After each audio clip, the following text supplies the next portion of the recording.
Hello दोस्तों, आज मैं आपको पढ़ाने वाली हूँ भक्ति काल। और भक्ति काल को हम स्वर्ण काल भी कहते हैं। भक्ति काल की समय सीमा हमारी 1375 से 1700 मानी जाती है, जो कि ये रामचंद्र शुक्ल के अनुसार है।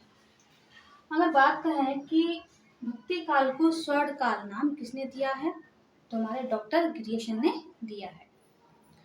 अब क्वेश्चन हमारे बनते हैं कि भक्ति काल को हमने कितने भागों में बांटा है। 2 भागों में, एक तो निर्गुण भक्ति और एक हमारा सगुण भक्ति। निर्गुण भक्ति वह होता है कि जहाँ पर किसी भी व्यक्ति का, वस्तु का, स्थान का कोई भी आकार ना हो, तो उसे हम क्या बोलते हैं, निर्गुण भक्ति। मतलब भक्ति का मतलब ये है कि हमें किसी भी मूर्ति की आवश्यकता नहीं पड़ती है उस भक्ति में। मतलब अगर हम निर्गुण भक्ति की बात करें, निर्गुण भक्ति में सबसे महत्वपूर्ण जो कवि माने जाते हैं वो हमारे कबीर हैं। जो कि कबीर ने ये कहा है कि जो भगवान है, जो परमात्मा है, वो हर एक कण कण में व्याप्त है। तो इसमें कण कण में व्याप्त है, इसलिए इनको क्या है, एक निर्गुण, कोई भी आकार नहीं दिया गया है। तो निर्गुण का मतलब है कि वह भगवान से कोई आकार नहीं है, जो कि पूरे कण कण में व्याप्त है। तो क्या है हमारे निर्गुण भक्ति। अगली आती है हमारी सगुण भक्ति। तो सगुण भक्ति वह होती है कि जहाँ पर हम किसी एक मूर्ति को लेकर, उनका एक आकार को, रूप रंग को लेकर हम उनको पूजते हैं, वही हमारा सगुण भक्ति होता है। जैसे हमारा कृष्ण जी हैं, राम जी हैं, उनकी मूर्ति होती है, मुरली बजाते हैं, तो उनका एक रूप है, रंग है, एक आकार है, तो क्या है, वो सगुण भक्ति है।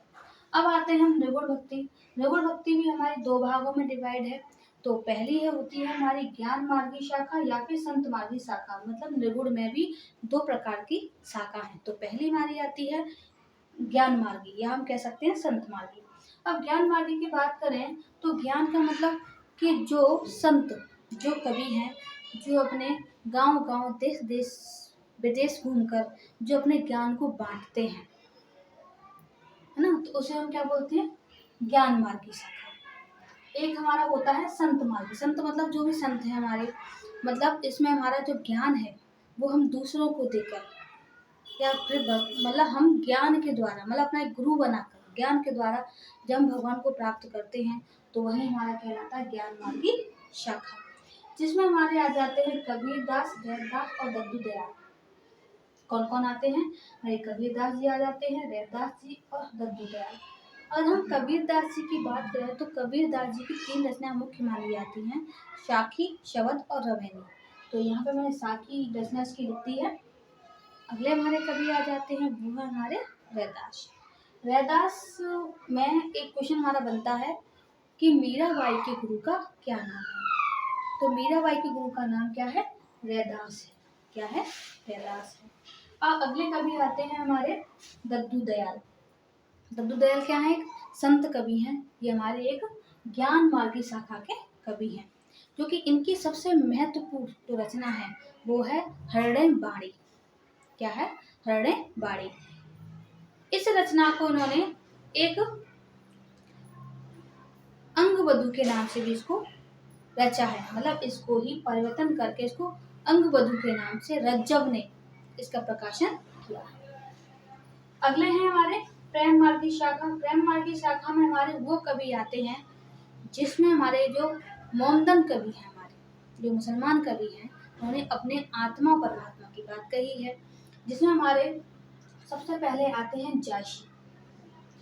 और जैशी वो हैं जो कि इस शाखा के सबसे महत्वपूर्ण कवि माने जाते हैं। जैसी की सबसे महत्वपूर्ण जो रचना है वो हमारी कौन सी है, पद्मावत है। अभी फिलहाल में एक मूवी पिक्चर आई थी अभी कुछ दिनों पहले, तो वो इसी के ऊपर बनी हुई है। अगर हम प्रेम मार्गी शाखा की बात करें तो यहाँ पर जायसी ने, हम जैसी की तरह समझाते हैं कि प्रेम मार्गी शाखा होता क्या है। इसमें क्या है कि आत्मा और परमात्मा के मिलन की बात कही गई है। यहाँ पर एक प्रेमी और एक प्रेमिका के मिलन की बात कही गई है। कहने का मतलब ये है कि यहाँ प्रेमी और प्रेमिका को लेकर आत्मा परमात्मा की बात कही गई है। सबसे ज्यादा क्वेश्चन महत्वपूर्ण माना जाता है कि यहाँ पर जो परमात्मा है वो प्रेमिका है और जो आत्मा है वो प्रेमी है।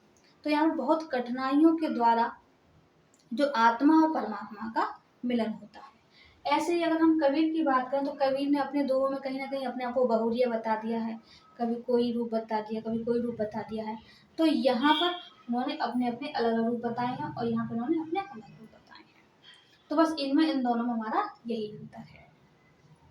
अगले कवि आते हैं हमारे कुतुबन, और कुतुबन की जो भाई रचना कहलाएगी वो हमारी है मृगावती। इसमें भी हमारी मृगावती ये राजकुमारी होती है। इसमें इसका एक राजकुमार होता है, तो दोनों के मिलन की बात कही जाती है, इसमें कहानियां होती हैं। ऐसे ही इसमें हम मंजन की बात करते हैं, तो मंजन हमारे किस, मंजन की कौन सी रचना है हमारी, मधुमालती है। तो ऐसे ही प्रेम मार्ग की शाखा हमारे 3 कवि मुख्य माने जाते हैं, जायसी, कुतुबन और मंजन। इसमें से और भी कवि हैं हमारे। अगले अब हम आते हैं सगुण भक्ति में। सगुण भक्ति में हमारे 2 धाराएं, 2 शाखाएं हैं या 2 धाराएं हैं। तो पहली है हमारी कृष्ण भक्ति। कृष्ण भक्ति में हम कहना चाहेंगे कि कृष्ण भक्ति में भी हमारे सबसे ज्यादा मुख्य कवि जो माने जाते हैं वो हमारे माने जाते हैं सूरदास। और हम कृष्ण भक्ति की बात करें तो कृष्ण भक्ति की जो शुरुआत है वो हमारे बल्लभाचार्य ने इसकी शुरुआत की थी। इसमें हमारे बल्लभाचार्य के जो पुत्र हैं विठलनाथ, उनके 4 शिष्य थे और बल्लभाचार्य के भी 4 शिष्य थे।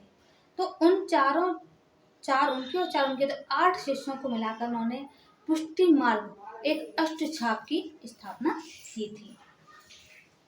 इसमें बोला जाता है कि अष्ट छाप में सबसे जो मुख्य कवि माने गए हैं वो हमारे सूरदास माने गए हैं, जो कि सबसे ज्यादा अच्छे उन्होंने पद लिखे हैं। उन्होंने बहुत सारी उनकी अच्छी अच्छी रचनाएं हैं। इनको दृष्टिकूट कवि भी कहते हैं, क्योंकि कहते हैं कि जन्मांध अंधे थे, कोई कोई कवि मानते हैं। इनकी रचना है सूरसावली, साहित्य लहरी सूरसावली, इनकी ये 2 रचनाएं हैं। एक रचना और है। अगली बात आती है हमारी कुम्मन दास। कुम्मन दास, इनके कुछ मतलब पद मिलते हैं, इनकी मतलब पूरी एक रचना नहीं है, इनके पद मिलते हैं। अगर हम कुम्मन दास की बात करें तो एक अकबर थे हमारे, मतलब अकबर राजा थे उस टाइम। तो अकबर ने कुम्मन दास को अपने राज्य में बुलाया, अपने दरबार में। तो जब दरबार में जब वो पहुंचे तो उन्होंने एक पंक्ति बोली, संतन को का सीकरी सो काम, संतन को का सीकरी से काम, आवत जात पनैया टूटी, बिसर गयो हरिनाम। मतलब यहाँ उन्होंने बोला था कि संतन मतलब जो संत व्यक्ति हैं उनको पैसों से क्या मतलब। जब हम उनके दरबार में पहुंचे थे तो आते जाते उनकी जो चप्पल हैं वो भी टूट गई। आवत जात पनैया टूटी और बिसर गयो हरिनाम, और उनका जो नाम है भगवान का वो क्या हो गया, बिसर गया, मतलब भूल गए। तो ऐसे अगले हमारे कवि आते हैं नंददास, और नंददास में हमारे कौन है, सुदामा चरित्र हैं।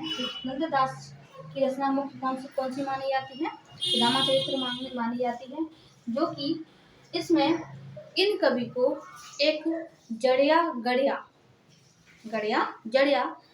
इनको कवि को मानते हैं। क्यों? क्योंकि अपने हर एक रचना में इन्होंने अपने छंद, एक अलंकार, एक एक एक शब्द को एकदम जड़ के मतलब अच्छे से रखा हुआ है, इसलिए इनको हम जड़िया गड़िया भी कवि कहते हैं। क्योंकि इनको मतलब जो हमारे कवि हैं शुक्ल जी, उन्होंने इनको जड़िया गड़िया कवि कहा है।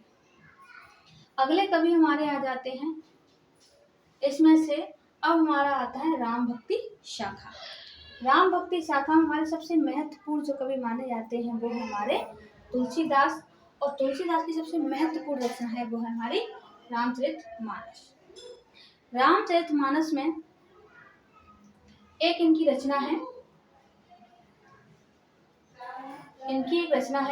मतलब इनकी एक पंक्ति बहुत ज्यादा फेमस, ज्यादा मतलब बताई गई है, बहुत ज्यादा अच्छी है।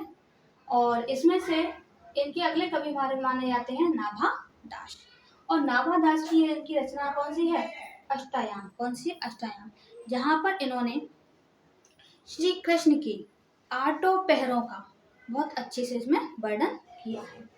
अगले से इनके कवि हमारे माने जाते हैं वो है हमारे केशव दास, और केशव दास की सबसे अच्छी जो रचना है वो हमारी रामचंद्रिका।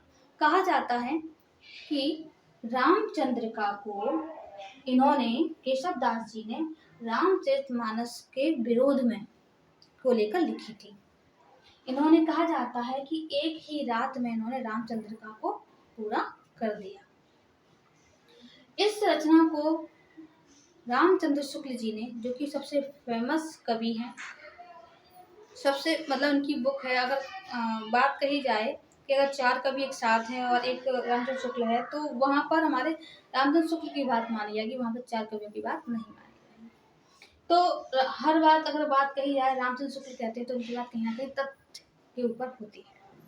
तो हमारे रामचंद्र शुक्ल जी कहते हैं कि इनकी जो रचना है वो छंदों का अजायब घर। क्या कहते हैं? छंदों का मतलब इसमें अलग अलग प्रकार के छंद लिखे हैं, अलग अलग प्रकार के छंदों का प्रयोग किया गया है।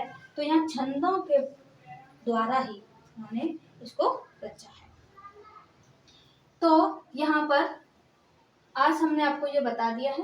And thank you class. अगर आपको ये अच्छा लगा हो वीडियो, तो एक वैकेंसी आ रही है EMRS, तो उस वैकेंसी में हिंदी का जो सिलेबस आया है, अगर आप उस PGT का अगर आप उसे पढ़ना चाहते हैं तो आप सब्सक्राइब कीजिएगा और मेरे को मैसेज कीजिएगा, बताइएगा कि क्या मैं इस कोर्स को आगे बढ़ाऊं या नहीं बढ़ाऊं। अगर आप इंटरेस्टेड हैं, इसको और डीप पढ़ना चाहते हैं, तो प्लीज़ मेरे को मैसेज कीजिएगा, बताइएगा। Thank you.